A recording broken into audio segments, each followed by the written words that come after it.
Divorce is not only an emotional earthquake for adults, but for children, it is the collapse of the entire universe and the definition of security.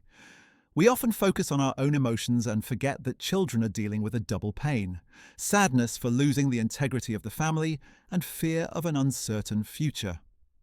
In this period of crisis, every word and every look of parents becomes a signal that determines the spiritual future of children.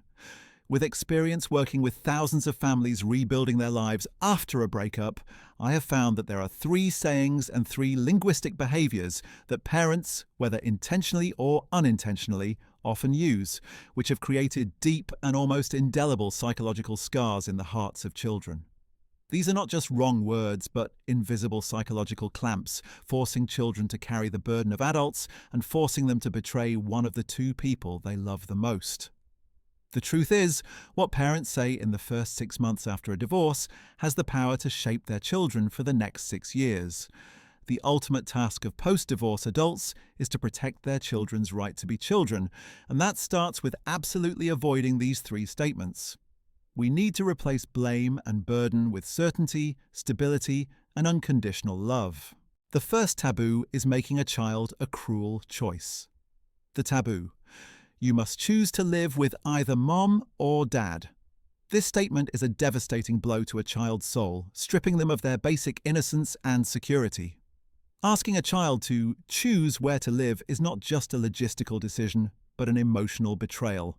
A child's love for both parents is complete and unconditional, and when forced to choose, they feel terrible guilt, as if they are signing a death warrant for their relationship with the rejected parent. The result is often a long-lasting loyalty war, in which the child is afraid to express joy or love for the parent who is not living with them, for fear of upsetting or disappointing the current parent. Long-term consequences. Children not only lose faith in family stability, but they also learn that relationships are a competition. They carry this fear into their adult relationships, always feeling responsible to please everyone or fearing abandonment if they make personal choices. They lose the ability to make their own decisions and live their truth. The power of alternative language is to empower your child. Let your child know that the decision is theirs and not their fault. You need to commit to your child's stability and presence. Say, where mommy or daddy lives is an adult decision and not yours. You will still have 2 people who love you and 2 homes to go to. We will work together to arrange schedules so that you feel most comfortable and safe. Mommy Daddy promises to always cooperate so that you see that our love is complete and not divided. Taboo 2 is blaming and smearing taboo. It's your mom or dad's fault they ruined our family. This is an act of turning the child into an ally, a very toxic strategy. Parents are trying to gain emotional support from their children, turning them into spectators, even allies in the adult war.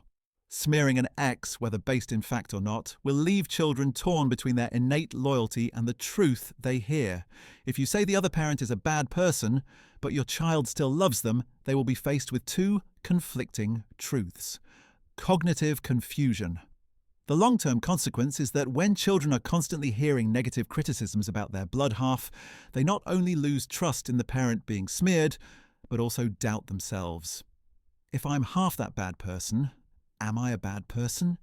This is a toxic self-perception that deeply damages your child's self-esteem and identity. Furthermore, it creates a broken belief system. Your child learns that blaming is the way to solve problems, instead of learning to accept the complexity of people and relationships. Focus on the role change and the reality of the separation, without judging the other person. What's needed is to reassure your child that the parenting roles will never change. Say something like, your mom and dad are no longer compatible as husband and wife. We have different desires and paths for this life, and we're choosing to go our separate ways so we can both find peace. But mom and dad promise to never let those differences affect how we raise and love you together. The third taboo is toxic role shifting the taboo. You are now the breadwinner, the only man or woman in the house. This statement places the emotional burden and responsibility of adulthood on the child. Parents are unintentionally turning their children into their emotional comforters and support. This process of parentification forces children to play the role of parents, taking away their innocence and childhood. The long-term consequence is that children learn to suppress and hide their own sadness, so as not to make their grieving loved ones sadder. They become overly responsible, constantly worrying about the family's finances, emotions, and safety. This not only leads to chronic anxiety and stress, but also reduces academic performance and social abilities. Worse, as adults, they struggle to establish personal boundaries, feel obligated to fix or save those around them, and ignore their own needs. They are deprived of the right to fail and the right to be vulnerable. Seek emotional support from other adults and insist that they focus on being children. Say, "We know this is a difficult time and we feel sad too.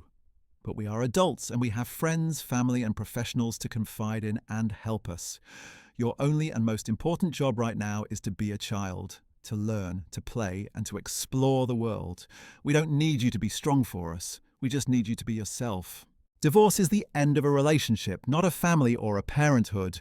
Your children's well-being is your number one priority, and their stability is your most valuable asset. The ultimate rule is adults are responsible for adult problems. You need to create clear emotional boundaries so your children are not dragged into your drama and conflicts. By avoiding these 3 taboos, you are sending your child a strong and consistent message. Your world is safe. You're allowed to be sad, to love, and to be a child, no matter what. Make a commitment today. Instead of creating invisible wounds with words, use language to build stability and confidence in your child's future. Be a protector, not a victim or critic. Your language choices will shape how your children view love, failure, and their own resilience. Your child's post-divorce growth depends on the language you choose to communicate with.